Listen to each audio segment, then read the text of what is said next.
नमस्कार बच्चों, स्वागत है आपका अपने YouTube चैनल बायोलॉजी क्लासेस पे। बायोलॉजी क्लासेस में आज से हम बोर्ड परीक्षाओं की एक श्रृंखला शुरू कर रहे हैं, जिसमें बोर्ड परीक्षाओं में आने वाले कुछ महत्वपूर्ण प्रश्नों को हम सॉल्व करके दिखाते हैं। बायोलॉजी क्लासेस में इससे पहले के टॉपिक पे हमने डीएनए के बारे में चर्चा की थी।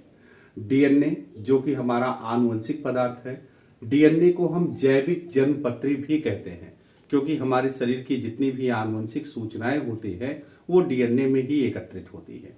इस तरह डीएनए ये एक जैविक जन्मपत्री का ही कार्य करता है। आज की वीडियो में हम आपको डीएनए की संरचना के बारे में बताएंगे कि डीएनए की संरचना की खोज कैसे की, क्या इसका मॉडल दिया गया, कौन सा मॉडल सही साबित हुआ, कौन सा मॉडल इसका प्रारंभिक मॉडल था उसमें क्या कमियां थी, उसके बारे में हम आपको विस्तार से समझाते हैं। डीएनए की संरचना के लिए आपको सबसे पहले दो चीजें समझना पड़ेगा। सबसे पहला थी बेटा, डीएनए के बारे में बताया एक वैज्ञानिक थे फीबस ए लेविन। फीबस ए लेविन ने अपना एक सिद्धांत दिया, उसका नाम है टेट्रान्यूक्लियोटाइड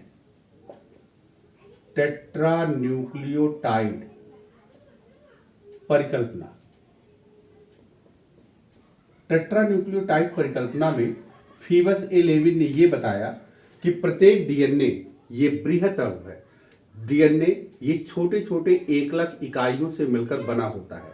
इन एकलक इकाइयों को हम डीऑक्सीराइबोन्यूक्लियोटाइड कहते हैं। जो डीऑक्सीराइबोन्यूक्लियोटाइड है, इन डीऑक्सीराइबोन्यूक्लियोटाइड में नाइट्रोजनस बेस के आधार पर 4 प्रकार के न्यूक्लियोटाइड क्रम पाए जाते हैं, जिसमें पहला एडेनिलिक अम्ल डीऑक्सी एडेनिलिक अम्ल, दूसरा डीऑक्सी ग्वानिलिक अम्ल है, तीसरा डीऑक्सी साइटिडिलिक अम्ल है और चौथा थायमिडिलिक अम्ल है। फीबस ए लेविन ने कहा कि ये जो नाइट्रोजनी समाक्षारों से बने हुए 4 न्यूक्लियोटाइड होते हैं, ये न्यूक्लियोटाइड एक निश्चित क्रम में 4-4 के समूह बनाते हैं। इनका क्रम होता है ATGC। ये 4 न्यूक्लियोटाइड से बना हुआ एक छोटा सा सूत्र होता है और ये सूत्र एक दूसरे के पीछे ऐसे जुड़ते हुए चले जाते हैं। जैसे पहला ATGC का हुआ, फिर इसके बाद ATGC, फिर इसके बाद ATGC। इस तरह से ये 4-4 न्यूक्लियोटाइड का ये समूह होता है और 4-4 न्यूक्लियोटाइड के समूह ये एक दूसरे से पीछे जुड़ते हुए एक लंबी श्रृंखला का निर्माण करते हैं, जो कि डीएनए होता है। चूंकि फीबस ए लेविन ने बताया कि डीएनए के निर्माण में 4-4 न्यूक्लियोटाइड की छोटी छोटी श्रृंखलाएं होती है, इसलिए इसको हम टेट्रान्यूक्लियोटाइड परिकल्पना कहते हैं। टेट्रान्यूक्लियोटाइड परिकल्पना में सबसे बड़ी कमी यह थी कि इसमें डीएनए में विविधता नहीं थी। हम जानते हैं कि जीवधारियों के शरीर में अनेक विभिन्नताएं होती है, असंख्य विभिन्नताएं हैं और ये सभी विभिन्नताएं डीएनए के द्वारा ही होती है। लेकिन अगर हम टेट्रान्यूक्लियोटाइड परिकल्पना में देखें तो यहाँ विविधता का कोई प्रश्न ही नहीं है। यहाँ पर एक निश्चित क्रम है ATGC, एडेनिलिक अम्ल, थायमिडिलिक अम्ल, ग्वानिलिक अम्ल, साइटिडिलिक अम्ल, सब में डीऑक्सी है। डीऑक्सी एडेनिलिक अम्ल, ये थायमिडिलिक अम्ल है, ये डीऑक्सी ग्वानिलिक अम्ल है, ये डीऑक्सी साइटिडिलिक अम्ल है। ये बने किससे हैं? नाइट्रोजनी समाक्षार पर डीऑक्सीराइबोस शर्करा और फास्फेट अणुओं से मिलकर बनते हैं। अगर नाइट्रोजनी समाक्षार में एडेनिन है तो डीऑक्सी एडेनिलिक अम्ल, थायमीन है तो डीऑक्सी थायमिडिलिक अम्ल, ग्वानिन है तो डीऑक्सी ग्वानिलिक अम्ल, साइटोसिन है तो डीऑक्सी साइटिडिलिक अम्ल। इस तरह से ये 4-4 न्यूक्लियोटाइड के क्रम ही एक दूसरे के पीछे जुड़ते हुए चले जाते हैं, जिसके फलस्वरूप डीएनए सूत्र का निर्माण होता है। इस तरह यहाँ पर डीएनए की संरचना में नाइट्रोजनी समाक्षारों का क्रम फिक्स होता है, अर्थात इसमें विभिन्नताएं नहीं उत्पन्न कराई जा सकती है। यही इस सिद्धांत की सबसे बड़ी कमी थी। इसके पश्चात जो सिद्धांत आया वो सिद्धांत सरगैफ के नियम के आधार पर दिया गया। सरगैफ ने डीएनए के संदर्भ में अपनी कुछ परिकल्पनाएं प्रस्तुत की। उन परिकल्पनाओं को आधार मानकर ही डीएनए की आगे की संरचना के बारे में दिया गया। पहले हम सरगैफ का नियम समझते हैं कि सरगैफ का नियम क्या है। इनको बेटा कहीं कहीं आप देखोगे नाम में, इनको नाम में लिखा रहेगा चारगैफ, तो दोनों एक ही है बेटा, चाहे सरगैफ हो, इंग्लिश उच्चारण चाहे सरगैफ कीजिए चाहे चारगैफ कीजिए। सरगैफ ने बताया कि कोई भी डीएनए अगर श्रृंखला है तो उस डीएनए श्रृंखला में एडेनिन की संख्या हमेशा थायमिन के बराबर होगी, ग्वानिन की संख्या हमेशा साइटोसिन के बराबर होगी। ये इनका पहला नियम था कि अगर डीएनए अणु है तो डीएनए अणु में एडेनिन की संख्या हमेशा थायमिन के बराबर होती है, ग्वानिन की संख्या हमेशा साइटोसिन के बराबर होती है। इसके साथ साथ ये बताया कि कोई भी डीएनए अणु होगा उसमें जितना एडेनिन और ग्वानिन का योग है वो हमेशा साइटोसिन और थायमिन के योग के बराबर होता है। एडेनिन और ग्वानिन ये प्यूरिन होते हैं, प्यूरिन्स हैं, और साइटोसिन तथा थायमिन ये पिरिमिडिन्स हैं। इस प्रकार सरगैफ ने बताया कि कोई भी डीएनए अणु है तो उस डीएनए अणु में प्यूरिन्स की संख्या सदैव पिरिमिडिन की संख्या के बराबर होती है। इसके पश्चात ये बताया सरगैफ ने कि अगर एक ही जात के सदस्य हैं, समान जाति है, समान जात के सभी सदस्यों में नाइट्रोजनी समाक्षारों की संख्या एक समान होती है। जितने भी, जैसे होमोसेपियंस हैं तो जितने भी होमोसेपियंस हैं सबके डीएनए में नाइट्रोजनी समाक्षारों की संख्या समान होगी। सभी एक समान जात के सभी सदस्यों में नाइट्रोजनी समाक्षार की संख्या समान होती है। अंतिम नियम जो सरगैफ ने दिया वो ये बताया कि अगर समान जाति है तो समान जात में एडेनिन प्लस थायमिन और साइटोसिन प्लस ग्वानिन इसका रेशियो हमेशा समान होता है। एडेनिन और थायमिन तथा साइटोसिन और ग्वानिन ये रेशियो हमेशा समान होगा। लेकिन अगर जातियां भिन्न भिन्न हैं तो ये रेशियो भी क्या होगा बेटा, भिन्न भिन्न होगा। समान जातियों में A+T और C+G का जो अनुपात है वो हमेशा समान होता है। भिन्न भिन्न जातियों में इनका अनुपात हमेशा भिन्न भिन्न होता है। सरगैफ के इस नियम से एक चीज ये पता चल गया कि डीएनए एक सूत्री न होकर ये द्विसूत्री धागे होते हैं जो एक दूसरे के प्रति समानांतर होते हैं। ये दोनों धागे एक दूसरे के प्रति समानांतर होते हैं। इसके पश्चात दो और वैज्ञानिक आए, उनमें थे एक मॉरिस बिलिकन्स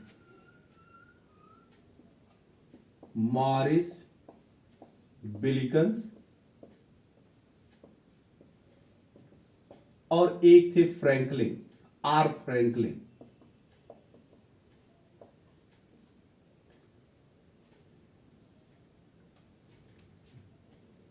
मॉरिस बिल्कन और एक फ्रैंकलिन थे।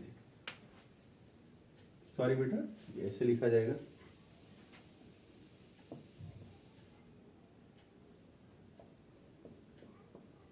मॉरिस बिल्कन और फ्रैंकलिन ये दो वैज्ञानिक थे। इन्होंने यक्स किरण विवर्तन के द्वारा डीएनए की संरचना का अध्ययन किया और ये बताया कि डीएनए ये एक दूसरे से साथ डीएनए के धागे आपस में कुंडलित होते हैं, अर्थात जो डीएनए है ये द्विकुंडलिनी संरचना होती है। इसी तथ्य का उपयोग करके और सरगैफ के नियम का उपयोग करके दो अन्य वैज्ञानिक आए। एक थे जेडी वाटसन और एक थे फ्रांसिस क्रिक।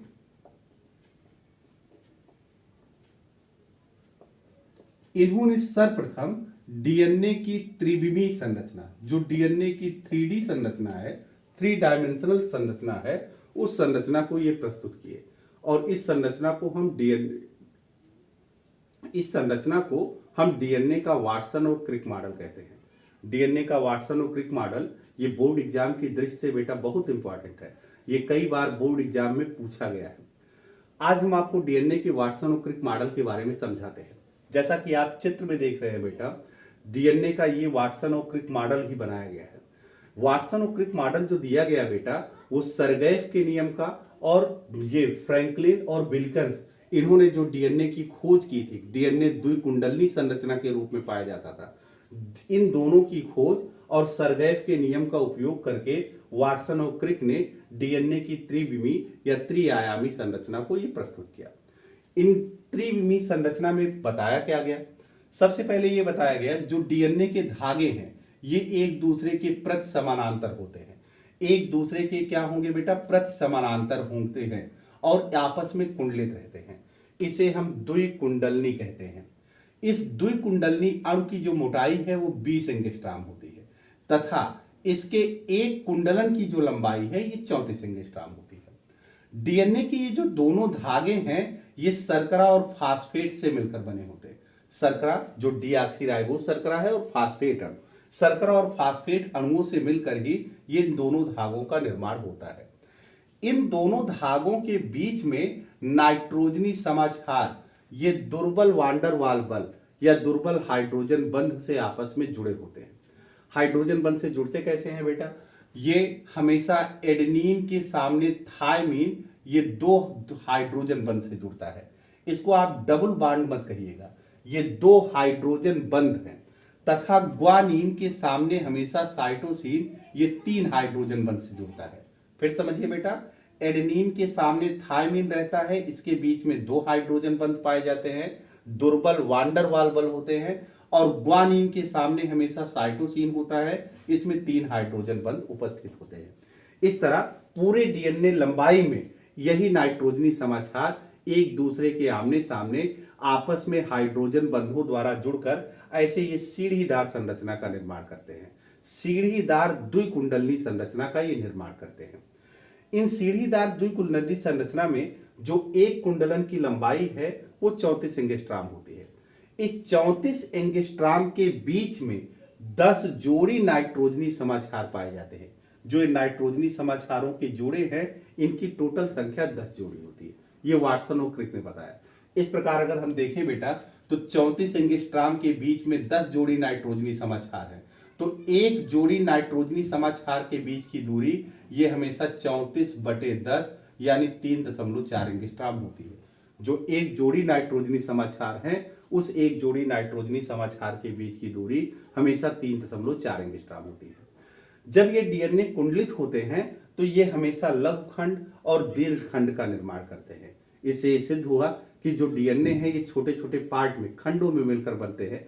जो खंड किससे बनते हैं? शर्करा और फास्फेट के बैकबोन से ही मिलकर ये बने होते हैं, जिसमें जहां पर घुमाव कम हो वो लघु खंड है, जहां पर मुड़ाव ज्यादा होता है वो उसका दीर्घ खंड होता है। डीएनए के धागे में जो शर्करा और फास्फेट के धागे बने होते हैं, इसमें एक धागा अगर 3' से 5' सिरे की ओर होता है तो दूसरा धागा हमेशा 5' से 3' सिरे की ओर होता है। अर्थात दोनों धागे एक दूसरे के समानांतर बिल्कुल विपरीत दिशा में होते हैं। डीएनए अणु एक मुख्य अक्ष से अगर हम देखें तो मुख्य अक्ष के इधर 10 एंगस्ट्राम तथा मुख्य अक्ष के दूसरी ओर भी 10 एंगस्ट्राम के रूप में ये फैला होता है। इस तरह पूरे अणु की मोटाई ये 20 एंगस्ट्राम होती है। वाटसन क्रिक का ये मॉडल सबसे सत्य डीएनए का जो सबसे वर्तमान समय में मॉडल दिया गया है उसमें सबसे सही मॉडल यही वाटसन और क्रिक का है। वाटसन और क्रिक मॉडल से हमको कई चीजों का पता चलता है। सबसे पहली चीज, इस मॉडल में आसानी से विभिन्नताएं उत्पन्न की जा सकती हैं, क्योंकि किसी भी जीवधारी में ये नाइट्रोजनी समाक्षार का क्रम परिवर्तित हो सकता है। समान जीवधारियों में संख्या भले समान है लेकिन नाइट्रोजनी समाक्षारों के क्रम में विविधताएं उत्पन्न होती है, जिससे हम आसानी से जीवधारियों के शरीर के लक्षणों में जो विभिन्नताएं हैं उसकी व्याख्या कर सकते हैं। दूसरी चीज, ये जो वाटसन क्रिक मॉडल है ये डीएनए के बृहत अणु का भी परमाणु है। बृहत अणु का भी प्रमाण ये देता है कि वाटसन क्रिक मॉडल बताता है कि डीएनए ये बृहत जैव अणु होते हैं, जिसमें नाइट्रोजनी समाक्षारों की छोटी छोटी इकाइयां होती है। ये इकाइयां डीऑक्सीराइबोन्यूक्लियोटाइड कहलाती है। डीएनए का उपयोग सबसे बड़ा है कि डीएनए हमारी आनुवंशिक सूचनाओं का वाहक होता है। अगर डीएनए ना हो तो शरीर के जो लक्षण है वो एक पीढ़ी से दूसरी पीढ़ी में स्थानांतरित नहीं होंगे। इसके अतिरिक्त डीएनए पर ही छोटे छोटे जीन खंड होते हैं। ये जो जीन खंड है डीएनए की एकलक इकाई है। जीन खंड जो है ये हमारे आनुवंशिकी की इकाई है। ये नाइट्रोजनी समाक्षार जो डीएनए पर उपस्थित हो है यही नाइट्रोजनी समाक्षार जीन खंडों का निर्माण भी करते हैं। डीएनए का वह छोटा से छोटा खंड जो एक आनुवंशिक लक्षण को एक पीढ़ी से दूसरी पीढ़ी में लेकर जाता है उसी खंड को हम जीन कहते हैं। जो जीन शब्द है, इस जीन शब्द का उपयोग सर्वप्रथम जोहानसन नामक वैज्ञानिक ने किया। इस तरह डीएनए पर ही जीन स्थित होते हैं जो हमारे शारीरिक लक्षणों के साथ साथ जैविक लक्षणों का भी निर्धारण करते हैं। यही डीएनए आरएनए का भी संश्लेषण करता है। डीएनए से ही विभिन्न प्रकार के आरएनए का निर्माण होता है और आरएनए से ही प्रोटीन का संश्लेषण होता है। इस तरह किसी भी जीवधारी में डीएनए का बहुत जैविक महत्व होता है। डीएनए जीवधारियों की कोशिका का एक अनिवार्य घटक होता है। धन्यवाद बच्चों। अगर इस टॉपिक पे आपको कोई क्वेश्चन हो तो उसको आप हमसे क्वेरी कीजिएगा, कमेंट सेक्शन में क्वेश्चन को लिखिएगा, उसका आंसर हम पुटअप करेंगे। धन्यवाद।